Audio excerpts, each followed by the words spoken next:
So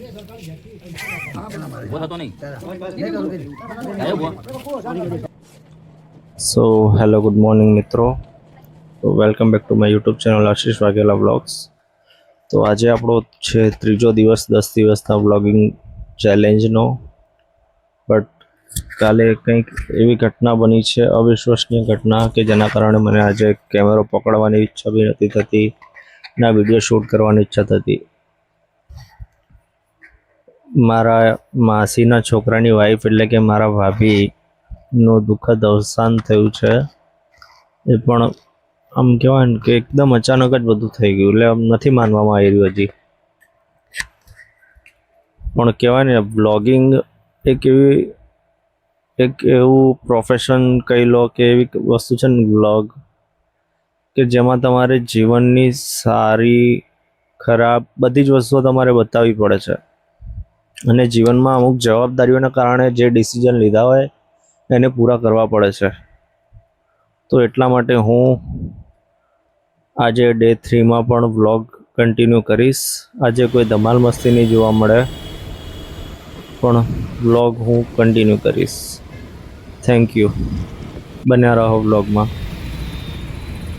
સો સવારમાં માસીના ઘરે જવાનું હતું ગામડે, તો એટલા માટે હું જાનુને પહેલાં કોલેજ મૂકવા ગયો, એને પરીક્ષા ચાલે છે એટલે. પછી ત્યાંથી રોશનીને એમના ઘરે લેવા ગયો, લઈને હવે નીકળી ગયા હતા. ઘણી જગ્યાએ રસ્તામાં વરસાદ પણ હતો થોડો, એટલે વિડીયો નહીં બનાવ્યા.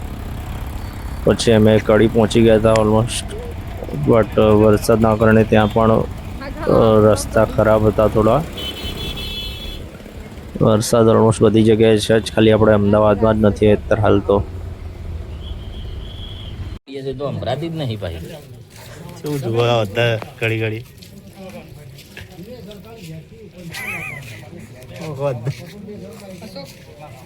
હા ખાઈ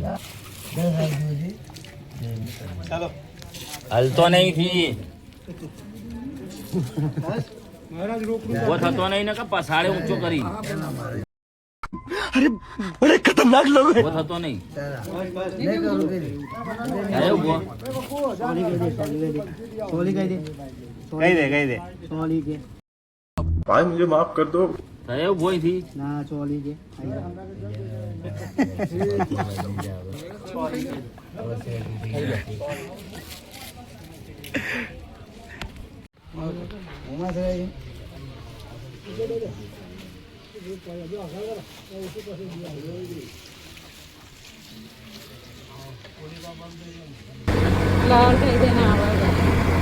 ભૂપાડી ગાય કર્યો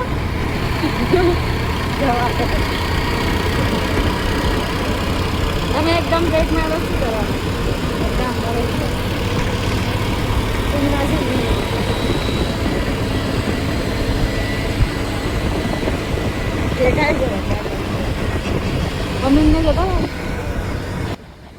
સો અમે ગામડેથી ઘરે જવા માટે પાછા પરત ફરી ગયા છીએ. પહોંચ્યા આવે છત્રાલ.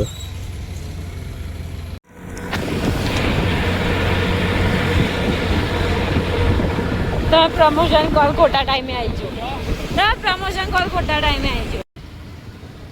ગામડેથી ઘરે આવ્યા પછી હું રોશનીને એમના પિયર મૂકવા ગયો. મૂકીને આવ્યો તો રિટર્નમાં બહાર મિત્રો સાથે થોડી વાર બેઠો. સટલ ના પડે ફટ દે તું કાલે આવ્યો નતો એટલે અત્યારનું થઈ જાય ને. કાલે તું રહી ગયો આજ તો મેલ લાલ્યો કાલ નતો. યાર લાલા ઘંટડી જેવું કરે છે. આખો દાડો આજ માટે આટલું જ. અને અંતમાં હું પ્રાર્થના કરીશ કે ભાભીની આત્માને શાંતિ મળે અને પૂરા પરિવારને આ દુઃખદ ઘટના સહન કરવાની શક્તિ મળે. Thank you so much. Subscribe Ashish Vaghela blogs.